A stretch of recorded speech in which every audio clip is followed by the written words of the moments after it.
hello' everyone good afternoon আজি এটা shoot আছে তাৰ কাৰণে আহি পালোহি মেকআপ আৰ্টিষ্টৰ ঘৰ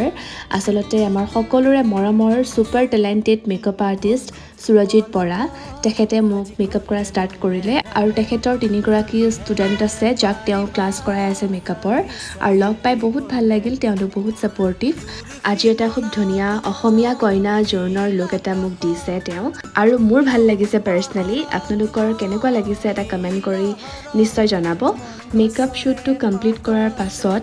কি অৱস্থা হ'ল চাওকচোন মানে এটা ৰিলৰ কাৰণে আমি এইবিলাক কৰিছোঁ মানে বহুতে হয়তো কমেণ্ট কৰিব চাগে এতিয়া কি পাগলামি কৰিছা বুলি কিন্তু নাই অকণমান পাগলামিটো লাগেই আৰু লাইফত দিয়কচোন যদি ধৰিব পাৰিছে কোনটো ৰিল বনাই আছোঁ আমি তেনেহ'লে কমেণ্ট কৰিব অলৰেডি আমাৰ মেকআপ আৰ্টিষ্টে আপলোড কৰিলে ইনষ্টাত বাৰু আহোঁতে ফুচকা খোৱালে আৰু ঘৰত থৈও গৈছেহি যাওঁতেও লৈ গৈছে বাৰু ঠিক আছে দিয়ক আজিলৈ ইমানেই বাই